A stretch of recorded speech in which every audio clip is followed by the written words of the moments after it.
look, there's a lot of Nintendo info I need to get to you quickly. So we got no time for pleasantries. Something about Mario, something about you fans. What's going on, everybody? It's Zach from SwitchForce. We're going to kick it off right away with a super special deal. Amazon Prime days are where it's at, but Walmart has come in, and if you have been loving Tears of the Kingdom, the Zelda OLED is on sale for the first time ever. These bundled OLEDs rarely ever go on sale. The OLED itself never goes on sale, so I thought this was worth kicking the video off with. At Walmart right now, walmart.com, you can get the Zelda OLED Tears of the Kingdom edition for $320. That is a $360 system for $320. 40 bucks off. Like, you're not going to get a better price. I think this sells out later today, so go check it out. I'll put a link in the description so you can see it for yourselves. But like, yeah, the OLED doesn't go on sale. Best version of the Switch. And the Zelda OLED definitely has never been on sale. Quite possibly the best version of the OLED special editions. Now, I feel bad about skipping this, so good morning, Mario, and good morning, Switch fans. We've done it over 600 times. We shouldn't stop here. And oh, by the way, Lexar never stops. Their sales are insane, and that's why this card right here is 50% off. The 256 gig card is 50% off. The 128 gig card is 50% off. 10 bucks for a 128 gig card, 15 bucks for the 256. I think that's the sweet spot.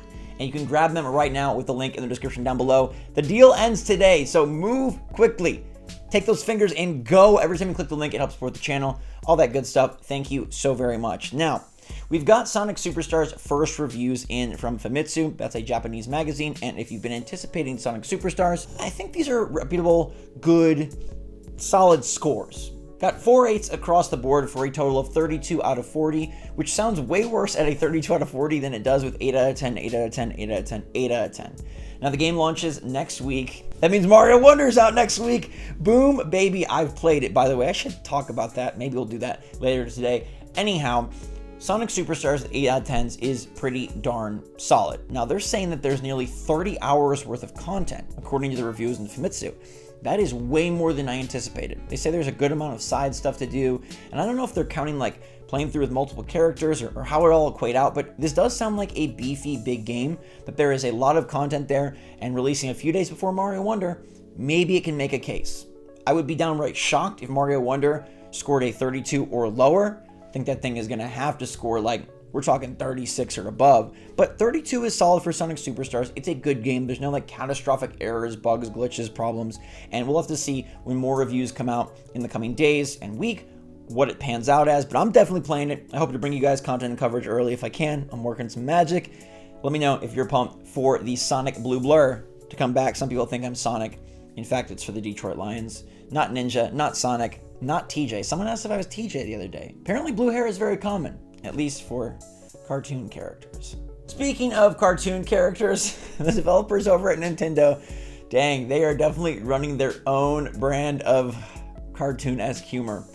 New Switch system update drops, and they're out of ideas. This is like, Wile E. Coyote falling off the cliff over and over again because Nintendo Switch 17.0.0 has arrived, and usually these big numbered 00 patches have something really cool, right? Like, I don't know, a new feature, or they'll modify the way things work or run or look or at least enhance performance. No, this one just removes a few words. Some bad words have been added to the list. They've changed a few file names like on the developer end of things. That's it. There's nothing going on here in 17.0. Absolutely nothing. If anything, this shows you that we are at the dire end of Nintendo Switch. And I want you to know that like we might get close to 20.0, but I don't think we'll reach it. And I definitely don't think we'll get themes. The dream of themes is officially dead in my mind. 17.0 arrives with literally nothing. There's no themes. But I think actually a lot of the bigger things that could be put into Switch system updates today are being saved for tomorrow. Not literally tomorrow, but for the next console. Switch 2, I think, will actually utilize many of our coveted Switch system updates as features for the next system to set it apart. Things like themes would be a perfect addition for Switch 2 to help you realize you need the new system. For some people, the upgraded graphics, it won't register as a big enough boost. But a new theme, baby. Yeah, now we are talking. Now we are grooving. And yes, now our Switch screen looks a whole lot happier. They did it on 3DS, do it on Switch, and I really believe they will on Switch 2. I'm sure other functionality that we've asked for, like a revamped, faster eShop, shorter loads, things of that sort will definitely be bumped in to Nintendo Switch 2, and I feel like the last few system updates for Nintendo Switch have been just absolutely blah and nothing because they're saving all of their goodies for the next chance to charge you money. And they can't charge you for patch 17.0. That's why it's got nothing in it. Nothing. I think there's 2 bad words added to the bad word list. That is not worthy of a 17.0, but apparently that's where we're at with Nintendo Switch. It's the end of the Switch as we know it. And honestly, I feel fine because we still have great games like Mario Wonder, Mario RPG, Paper Mario, Princess Peach, Luigi's Mansion, and probably Metroid Prime 4 coming pretty darn soon. Speaking of Mario Wonder, if you have not seen the greatest Nintendo ad in a long time, let's watch it together. Huh?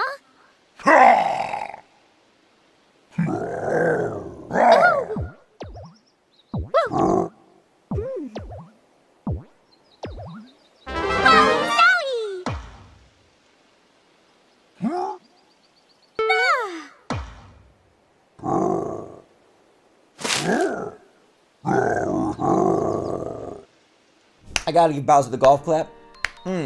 He has good taste. Look at that beautiful Peach elephant. He gives her one flower when she's just a princess. The bouquet comes out when she is the trunk-wielding trapeze artist. Love it so much, and Mario Wonder, I think, is gonna do gangbusters. That's next week, baby.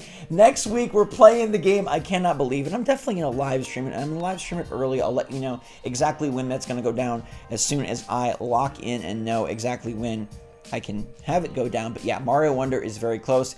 If you have not been aware, there are demo stations now available at GameStop, Target, Best Buy. You can go play the game early for yourself. They got a few levels on display with all the characters, and you can be a big elephant Peach. You can be a big elephant Daisy, or you could just be Mario if that's how you like to roll. But yeah, this game is coming out soon, and I love their advertisement. I think this is like one of the most clever ones they've done. I know there's no words or anything, but yeah, it just, in today's 2023 social media era, I think this is brilliant. Now, you might have seen this story percolating around the internet, but Disney is being encouraged or considering to buy EA. The big EA under the Disney brand. I mean, in some ways they kind of are, since they do Marvel and Star Wars stuff. They're working in cahoots with Disney, and they do have a long partnership with them. But Disney is apparently being encouraged, Bob Iger, the CEO, being encouraged to pick up EA and bring them in-house. This would be a really interesting development to see a major company like Disney take ownership of a major publisher like EA. EA is not very loved, and I feel like Disney would probably want to try and change that. They'd probably want to try to reverse mind share, reverse course, specifically because EA is doing a lot of good with Disney IP. You know, the Star Wars games have been absolutely excellent. Their public impression is not great. I can tell you from experience that their private impression might not be that great, and this would be very interesting. Obviously, we've seen Microsoft acquire Bethesda. They're working on Activision Blizzard, but that's like gaming tech within gaming tech, right? This is Disney acquiring a big publisher. That opens the door for like Apple to acquire a big publisher. And I do wonder how things would change if major video game publishers were in fact ran and owned underneath the umbrella of a really big company like Disney. Would that alter their course or make moves, make different sense for them as they progress forward? Obviously, it would just continue the partnership between Disney, which we can't complain about. But for now, this is just like on sort of like the rumor, like tablet kind of spectrum, but it's interesting, and I thought it was worth bringing up here at the end of the video. Let me know what you think about Disney picking up EA. Let me know if you're going to grab a Zelda OLED or if you're holding out for that Switch 2 sometime in 2024. And let me know what you think of Sonic Superstars, grabbing that 32 out of 40. Get that Alexa play card if you're hunting for some memory deals end today. Thank you so much for watching. Stay safe, stay healthy, stay happy, stay positive out there. And until next time, SwitchForce out.